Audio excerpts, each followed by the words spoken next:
नमस्कार दोस्तों, welcome to Byju's government exam prep channel. दोस्तों, आज हम लोग डिस्कस करेंगे डेली करंट अफेयर में 30 मई 2021 के न्यूज़पेपर में से, जो कि आपके आगामी exam CHSL, combined graduate level, NTPC, intelligence bureau and other state services like UPPCS, Rajasthan, Jharkhand, MP, Chhattisgarh and banking services के करंट अफेयर्स के लिए यह लाभदायक होगा। तो आइए एक एक करके डिस्कस करते हैं आज के राष्ट्रीय मामलों में, यानी नेशनल अफेयर्स में।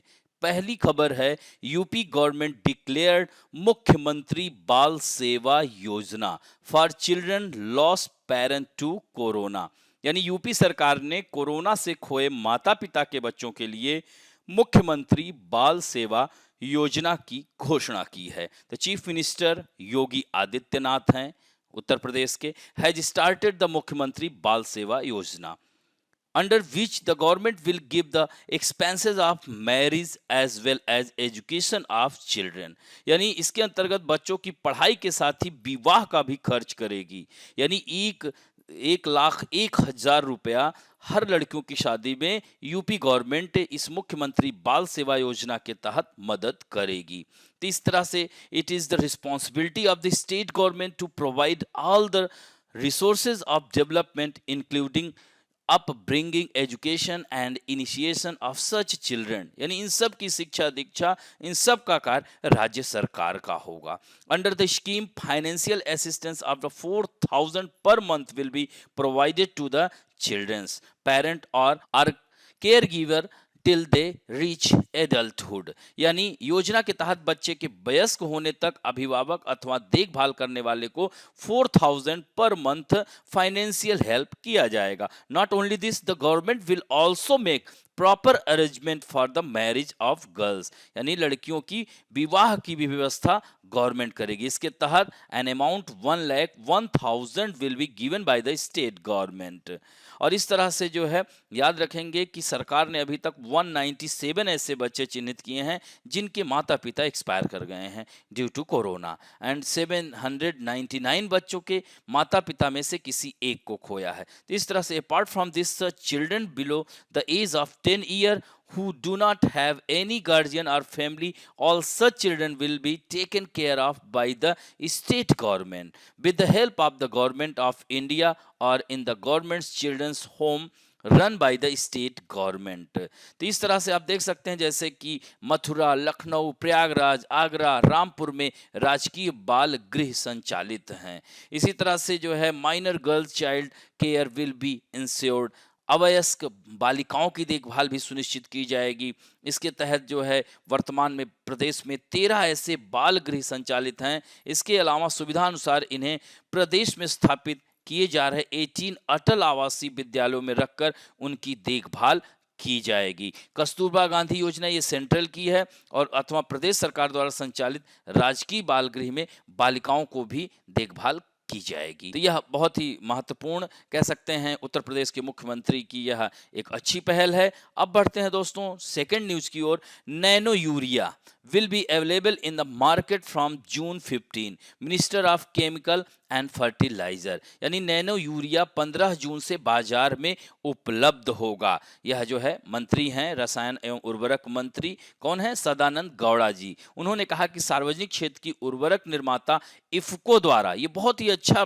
कह सकते हैं कि इफ्को ने नैनो यूरिया बना करके कृषि क्षेत्र में एक क्रांतिकारी बदलाव होगा, खासकर कृषि के क्षेत्र में इस इफ्को के द्वारा विकसित इस नैनो यूरिया से। तो nano urea will be available in the market from 15 जून। और दोस्तों इसमें जो है the cost of 500 ml urea will be 240, यानी इसको जो है इसको ध्यान रखेंगे 500, यहाँ पे 500 मिलीलीटर, तो 500 मिलीलीटर यूरिया की जो वो बोतल आएगी वो 240 रुपीज़ की। तो इस तरह से किसानों को बहुत लाभ होगा। Only about 30%, 35% of the plant are able to use urea when spread while the rest is wasted in the soil।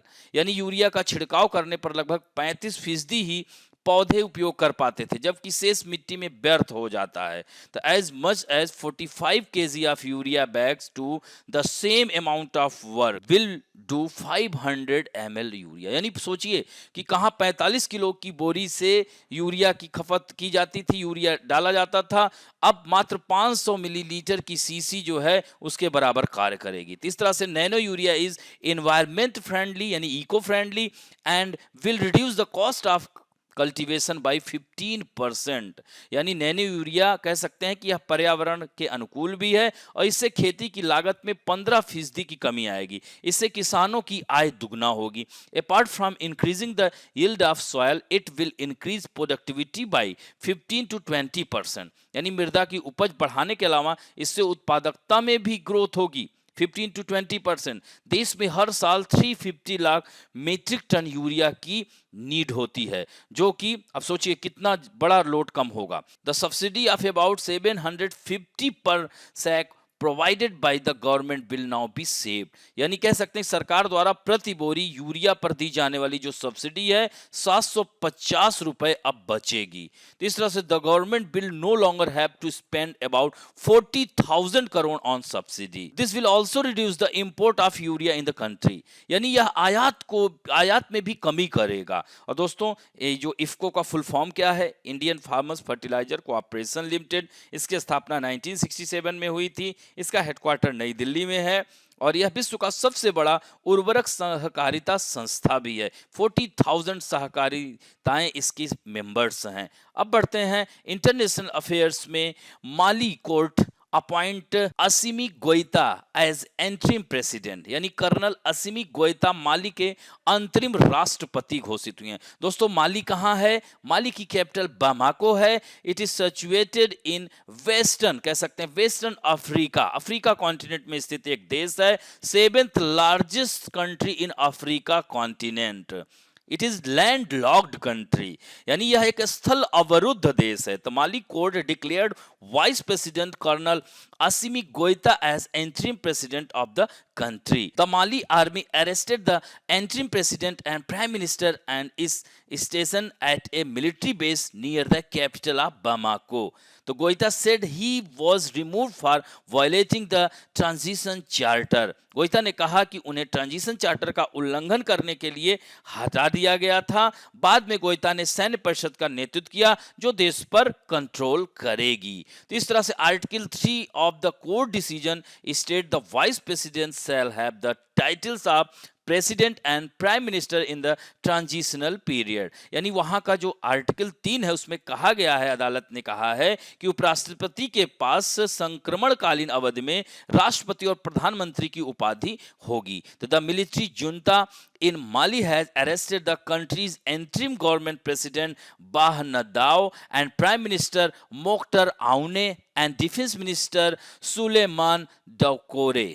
यानी डोकोरे को भी गिरफ्तार कर लिया गया। तो the United Nation multi disciplinary integrated, जिसे MINUSMA कहा जाता है, in Mali said that we are closely monitoring the incident and are committed to supporting the transition. यानी माली की जो संयुक्त राष्ट्र बहुआयामी एकीकृत जो संगठन है वह घटनाओं पर बारीकी से नजर रख रही है और वो कह रही है कि हम राष्ट्रपति और प्रधानमंत्री की तत्काल और बिना शर्त रिहाई की मांग भी कर रहे हैं। तो those who are arrested will have to answer for their acts.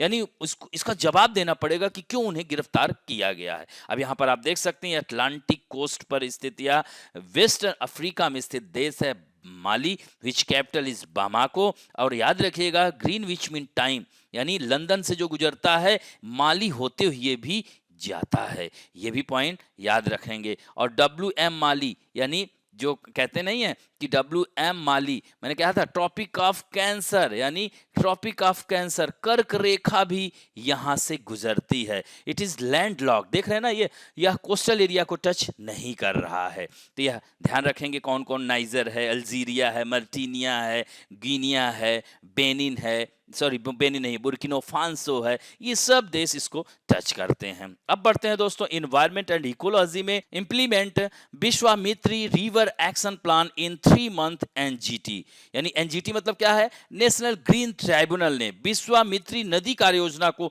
3 महीने में लागू किया जाए, उसने ऐसा ऑर्डर दिया है। तो the National Green Tribunal has directed the authorities to implement the Vishwamitra River Action Plan in Vadodara, including the step for removal the unauthorized structure, demarcation and protection of floodplain zone within 3 months। यानी national राष्ट्रीय हरित जो प्राधिकरण है उसने अधिकारियों को वडोदरा में विश्वामित्री नदी कार्य योजना को लागू करने का निर्देश दिया है, जिसमें 3 महीने के भीतर जो अनाधिकृत संरचनाओं को हटाने, सीमांकन और बाढ़ के मैदान की सुरक्षा के कदम शामिल हैं।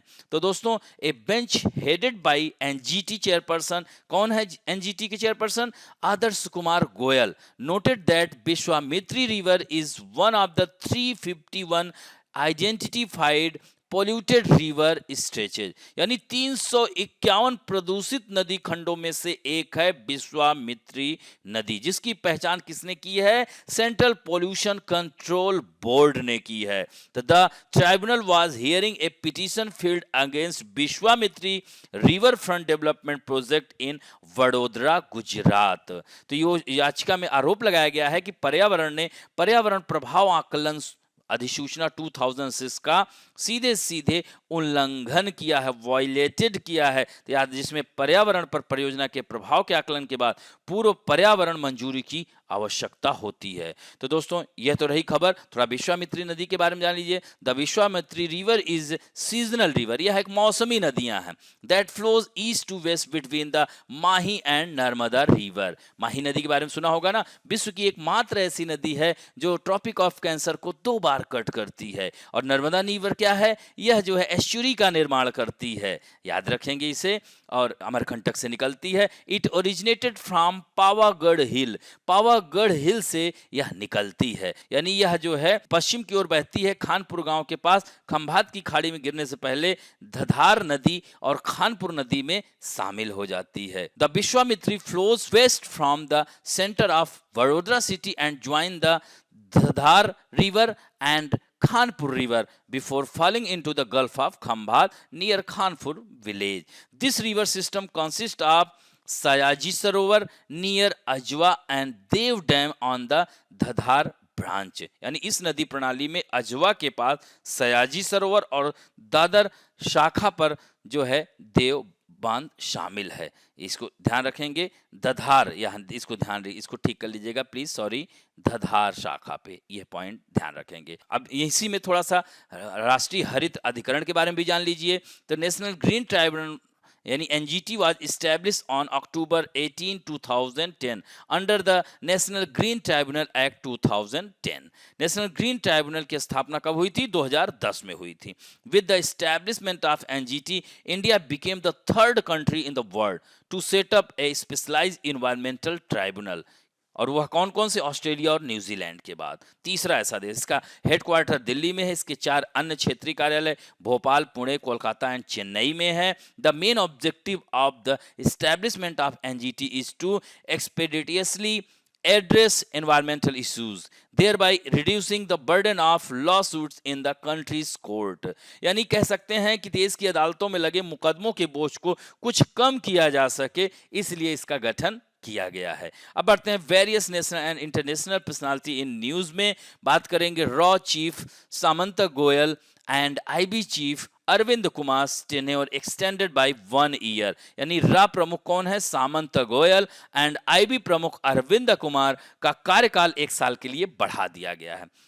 तो यह महत्वपूर्ण है। और both Goel and Kumar are 1984 batch Indian police services, यानी यह जो है दोनों अधिकारी 1984 बैच के आईपीएस अधिकारी हैं जो इस साल 30 जून को रिटायर हो रहे थे। तो the appointment committee of the cabinet headed by Prime Minister Narendra Modi approved the extension for a period of 1 year from the current term ending on 30 June in the service of both Goyal and Kumar। यानी इन दोनों के जो है 1 साल अवधि के लिए विस्तार को बढ़ाने की मंजूरी कैबिनेट ने दे दी है।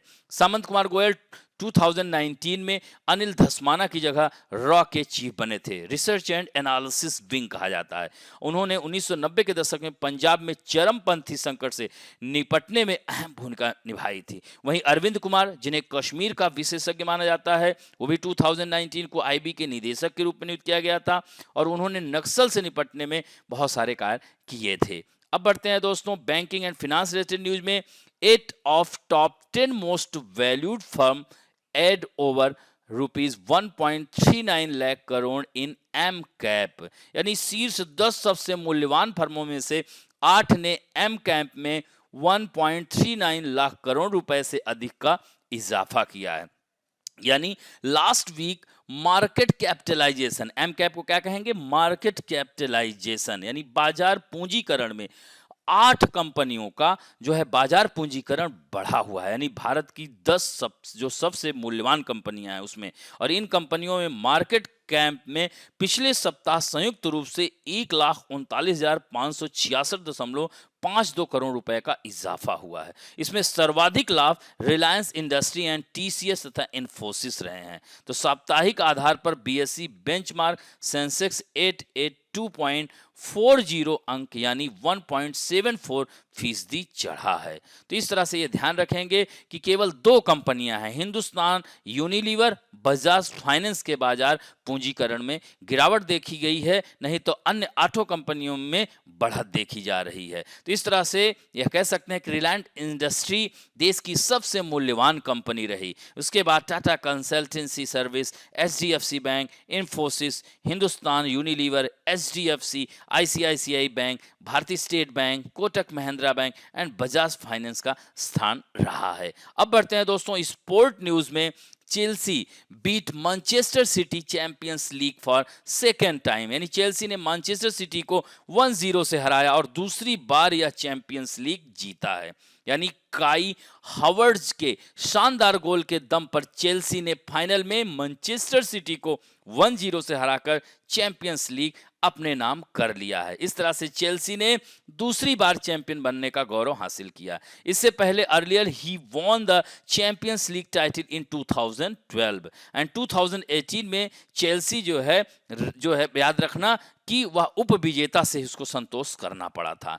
एंड चेल्सी की ओर से काई हावर्ड्स ने 42वें मिनट में गोल दागा था। Manchester City was considered as a strong contender for the title before the match. क्योंकि इस हार से सिटी जो है खिताबी हैट्रिक नहीं बना पाया, क्योंकि इस सत्र में उसने Premier League, English League Cup भी जीता था, तो तीसरा यह कप जीत सकता था। In this way manager Pep Guardiola dream of winning the Champions League title was shattered. इस तरह से कह सकते हैं कि उनका सपना टूट गया। चेल्सी 2 बार चैंपियंस लीग खिताब जीतने वाली इंग्लैंड की तीसरी टीम बन गई है। इससे पहले लिवरपूल और मैनचेस्टर यूनाइटेड क्लब ने इस उपलब्धि को अपने नाम किया है।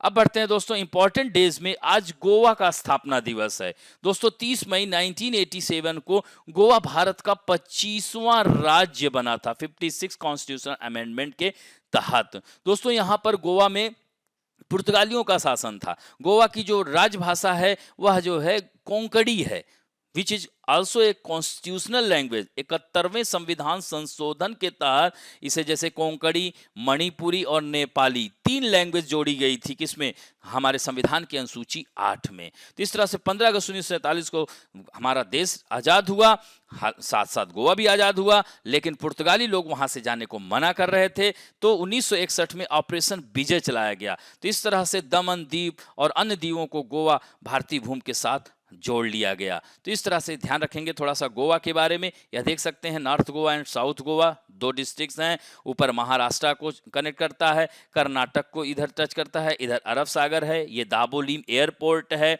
यहाँ के गवर्नर भगत सिंह कोश्यारी, प्रमोद सावंत यहाँ के मुख्यमंत्री हैं। यहाँ की जो लेजिस्लेचर है वह यूनिकैमरल है, 40 विधानसभा की सीटें हैं, 1 राज्यसभा की 2 लोकसभा की सीटें हैं। याद रखेंगे यहीं पर मार्मुगाव बंदरगाह भी है। यह जो है इसको जो कह सकते हैं जैसे गोवा की राजधानी पणजी है, उसी तरह से कह सकते हैं कमर्शियल कैपिटल मर्मुगाओ को कहा जाता है। यह भी ध्यान रखेंगे। अब बढ़ते हैं दोस्तों, let us talk about some important fact में आज हम बात करेंगे इंडस वैली सिविलाइजेशन की, सिंधु सभ्यता की इसको कहते हैं, यानी Indus valley civilisation. Radio carbon 14 यानी कार्बन डेटिंग 14 के आधार पर इसका जो काल है 2350 ईसा पूर्व से 1750 ईसा पूर्व माना जाता है। किसके आधार पर? According to carbon dating 14। ये ध्यान रखिएगा पॉइंट। तो इस तरह से सिंधु सभ्यता की खोज 1921 में राय बहादुर दयाराम साहनी ने की थी।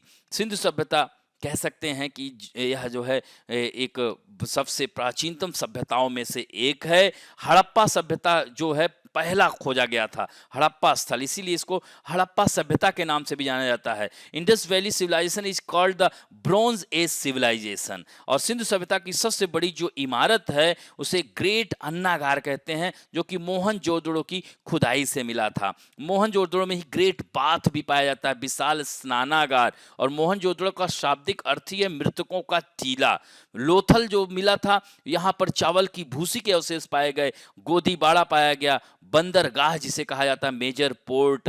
तो लोथल जो कि भोगवा नदी के किनारे बसा है। सुरकोटदा, इसकी जो है खुदाई से घोड़े के होने के प्रमाण मिले, हालांकि उसमें घोड़े हाथी के अवशेष नहीं पाए, घोड़े के दांत यहाँ पाए गए थे। The mother of the Indus civilisation was also worshipped, यानी सिंधु सभ्यता में मातृ देवी की पूजा करते थे। Harappan city was discovered in 1921 by Dayaram Sahni. इसी तरह 1922 में मोहनजोदड़ो की खोज राखल दास, इसको ठीक कर लीजिएगा, राखल दास बनर्जी, राखल दास बनर्जी, प्लीज इसको ठीक कर लीजिएगा, आई एम सॉरी।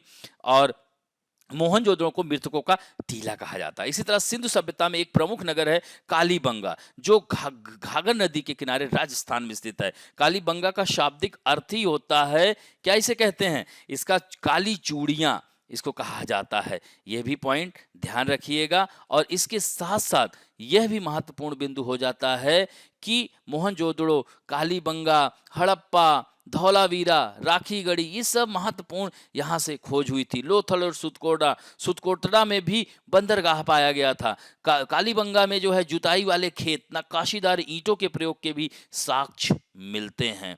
ठीक है, तो इन सब पॉइंट को भी ध्यान रखिएगा। और नेक्स्ट में है, यहाँ पर थोड़ा सा ध्यान दीजिएगा कि ये जो सिंधु जो सभ्यता के शहर हैं उसके किनारे कौन सी नदी किनारे बसा है या सागर तट। जैसे मोहनजोदड़ो इंडस रिवर, हड़प्पा रावी नदी, रोपड़ सतलज नदी, कालीबंगा घग्गर नदी, लोथल भोगवा नदी, सुतकांगेंडोर दास्क नदी, बालाकोट अरबियन सी, सोतकाको अरब सागर, आलमगीरपुर हिंडन नदी, रंगपुर भादर नदी, कोटदीजी सिंधु नदी। तो इस तरह से आप देखेंगे नॉर्थ टू नॉर्थ में कश्मीर के मांडा से लेके दक्षिण में दायमाबाद तक, और यह इधर बलूचिस्तान से लेकर के आलमगीरपुर तक, या कह सकते हैं जो मेरठ है, ये हिंडन नदी के किनारे बसा है ना आलमगीरपुर, यहां तक जो है पूरब से पश्चिम, उत्तर से दक्षिण इसका विस्तार है सिंधु नदी का। और यहीं पर देख लीजिए कि हड़प्पा की खोज राखल दास बनर्जी ने की थी। सॉरी, हड़प्पा की जो खोज जो है दयाराम साहनी ने 1921 में की थी। इसी तरह से मोहनजोदड़ो की खोज जो है राखल दास बनर्जी ने 1922 में की थी। इसी तरह से याद रखेंगे लोथल की खोज जो है ध्यान रखेंगे रंगनाथ राव साहब ने की थी। किसने? रंगनाथ राव, 1953-54 में। इसी तरह से रोपड़ जो है, रोपड़ की यज्ञदत्त शर्मा ने की थी, यज्ञदत्त शर्मा 1958 में किए थे। इसी तरह से बनवाली की जो है रविंद्र सिंह बिष्ट ने की थी, यह 1974 में की थी, यह भी ध्यान रखेंगे। और चान्हुदड़ो की गोपाल मजूमदार ने की थी 1931 में। अब बढ़ते हैं दोस्तों आप लोगों के सेक्शन में, जो कि बहुत ही अच्छा उत्तर दे रहे हैं। आज उत्तर देने वालों में है अनुराग उपाध्याय, सुभाष रानी, रुपिंदर कौर, रोली सरोज, दीपक गुनानी, पूर्णिमा जायसवाल, अनामिका सिंह, मोनिका तिवारी, मोहम्मद हसन, अंकिता राठौर, सूरज उपाध्याय, त्रिवेणी बघेल, मदन कुमार, दिनेश कुशवाहा, विनोद जायसवाल, मनु शुक्ला नाम है हमारा, राजेश कुमार, एकता, आयशा रहमान, आरिफ अहमद, एवी इनसाइट, इतने लोगों ने कमेंट और उत्तर दोनों दिए हैं। आशा करता हूं कि आज और ज्यादा से ज्यादा लोग उत्तर देंगे। तो इसमें जो है एक लोगों ने प्रश्न पूछा है कि what is gastroenterology, Purnima ji ने पूछा है। गैस्ट्रोलॉजी आपने पूछा है, तो gastrology is the study of normal function and disease of the oesophagus, stomach, small intestine, colon and rectum, pancreas, gall bladder, bile duct and liver. तो इस तरह से कह सकते हैं उदर जैसी समस्या के लिए गैस्ट्रोएंटरोलॉजिस्ट को दिखाया जाता है। It involves A detail understanding of the normal action of the gastrointestinal organs, including the movement of material through the stomach and intestine। समझ में आई बात? तो यह जो है उदर रोग यानी पेट जैसी समस्याओं, इंटेस्टाइन की आंत में समस्याओं, इसके लिए जो स्पेशलिस्ट होते हैं उनको गैस्ट्रोलॉजिस्ट कहा जाता है। आई थिंक आप समझ गई होंगी। अब आते हैं हम लोग पहले प्रश्न में। Recently which state has announce Mukhyamantri बाल सेवा योजना for the children of parent lost from corona? Uttarakhand, Uttar Pradesh, Rajasthan, Punjab. Next question है where is the headquarter of Indian farmers fertilizer cooperative limited located? Lucknow, New Delhi, Chennai, Chandigarh. And next question is recently Colonel Assimi Goita has been declared the interim president of which African country? Senegal, Mali, Somalia, Niger। Next question है विश्वामित्री नदी किस राज्य में बहती है? Rajasthan, Madhya Pradesh, Gujarat, Goa. And next question है recently the tenure of the president of which of the following two institution has been extended for 1 year? CBI and रॉ and IB, IB and CBI, या इनमें से कोई नहीं। नेक्स्ट क्वेश्चन है राष्ट्रीय हरित अधिकरण की स्थापना, इसको ठीक कर लीजिएगा, स्थापना कब हुई थी? 2007, 8, 10 या 12। एंड नेक्स्ट क्वेश्चन है which company rank first among the 10 most valuable companies in the countries last week? Tata consultancy service, HDFC bank, Infosys, Reliance industries. Next question है recently football team Chelsea defeated which football team on the Champions League title for the second time? Manchester City, Liverpool, Manchester United club, Real Madrid. Next question है when is Goa state day celebrated? 26 May, 28, 29, 30। Next question है Lothal is situated on the bank of which river? Indus, Ravi, Bhogava या Sutlej river? इस तरह से इन 10 प्रश्न के उत्तर दीजिएगा। आशा करता हूं कि आज का वीडियो भी आप लोगों को अच्छा लगेगा, और दोस्तों अच्छा लगे तो please like, share, subscribe and bell icon दबाना ना भूलें। थैंक यू दोस्तों।